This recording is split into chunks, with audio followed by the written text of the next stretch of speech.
I'm a pepper, you're a pepper. Wouldn't you like to be a pepper too? Remember that little jingle, guys?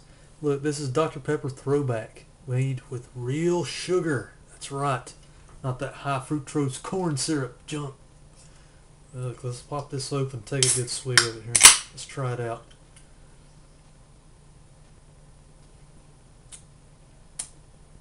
Yep, a definite improvement. That's right. It's better for you. It's natural sugar. That's right. Drink it, kids. Make yourselves hyper. Have a good time. Dudes, this is B Junior from Endurance Productions channel here in the Movie Cave. Gonna do a little post-viewing thoughts video, just a quickie this evening. On a Redbox rental that I did recently, I did not run out and buy this movie, but I have to be honest, it was one of those that I had to stop and do a video about because of the subject matter therein. The movie, of course, is The Human Centipede. That's right. This this little, I think it's a late 2010 horror flick that people have been kind of raving about here lately, and it finally made its way out to the little rental machines out here at the Wally Mart and stuff. So I went ahead and just grabbed one on the way back from work today, yesterday, and I watched it yesterday evening.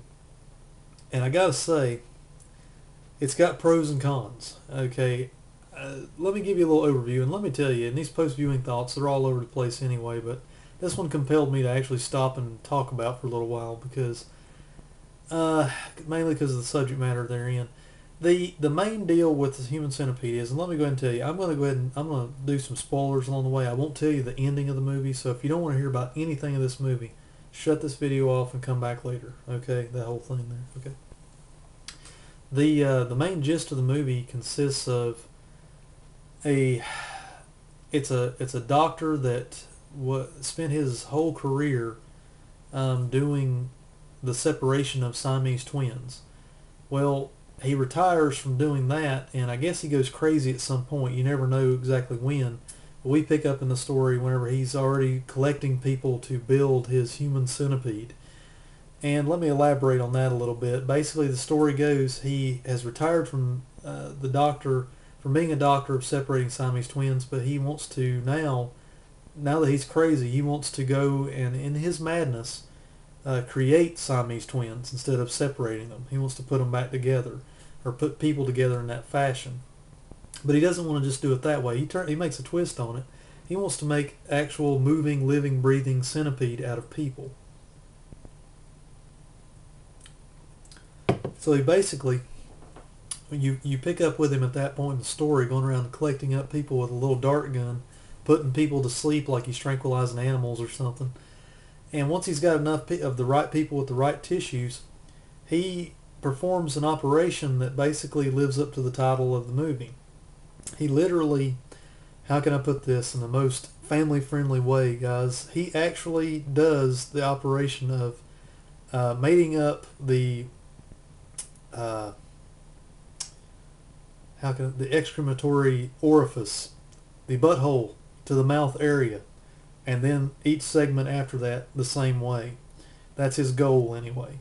So the butthole orifice is mated to the mouths of two people, and he takes it a step further. He wants this to be a living, breathing person or animal of his own creation. So this crazed mad doctor or mad scientist guy, he connects the gastric system from each orifice to the mouth to the orifice to the mouth, so that the person in the front, the head of the new being or whatever, the human centipede, can actually take in foodstuffs, digest it, and send it on through. I mean, send it on through. I can't even talk about it without halfway laughing because the movie is so out there as far as being subject matter. I mean, I haven't seen a movie quite like this in a long, long time. And I knew a little bit about it. I knew there was some crazy stuff like that in it, but I didn't realize how much they would actually show of that going on. But essentially the idea is to digest the foodstuffs on through the whole entire being and excrete it out the back end of the last person in line. And yes, they are all attached, and he does actually do the experiment. And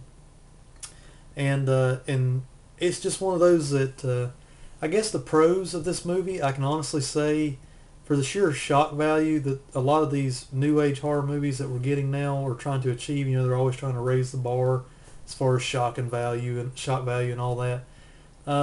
It definitely has that in it. The mere experiment itself alone is enough to really kind of go, huh, make you jump back from it or whatever. Another pro of the movie, more importantly, the actors in the movie are okay, but the main mad doctor, mad scientist, I don't know where they dug this creepy little guy up, but I don't even know. He must be a famous European actor of some kind, but I've never seen him before in any American films. This guy is genuinely creepy. The guy, it's how he underplays it is what makes it so scary. You can tell the guy is just mad. I mean, he is crazy. I mean, but what makes him even worse is that he's a skilled, crazy person. He was an actual doctor, and he has his own laboratory underneath his house where he's performing this grand experiment. The movie, other things ensue after that. I'm not gonna that gets you to about the midway point of the movie, and then after that, you're gonna have to watch the rest. So. The major con to the Human Centipede, guys, well, let me finish on the pros. The pros, it does have some decent practical effects. There's not a whole lot of CGI. I didn't notice hardly any in it. If there was, it was pretty seamless. I just didn't see it. Mostly all practical effects in the movie. Real sugar. To its cons, though, the major con, as with a lot of these new age horror movies, rewatchability. That's why I definitely want to rent this one first. It gets the goods for the shock value and all that, but once you've seen it, you've seen it. It's just not a movie that I would really want to sit down and just watch over and over and over again.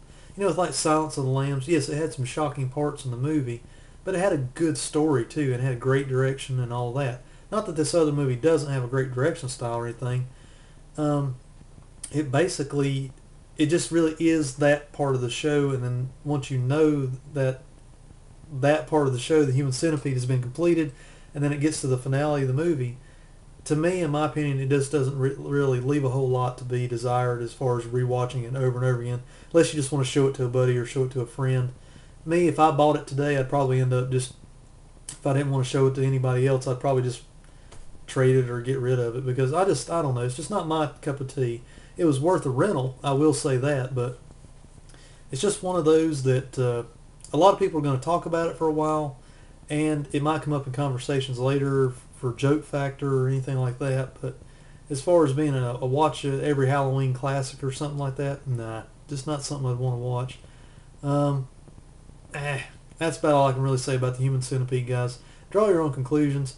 B. Junior's not going to give it the seal of approval today. I won't do that. But I will say, give it at least a rental. Draw your own conclusion. If you're into gore, you're going to like this. But if you're into like psychological thrillers like Silence of the Lambs, you might want to give it a viewing too. But overall, a very shocking experience, but not something I would run right out and buy. So there you go. There's my post-viewing thoughts on the Human Centipede. Take care, dudes. I'll see you next time.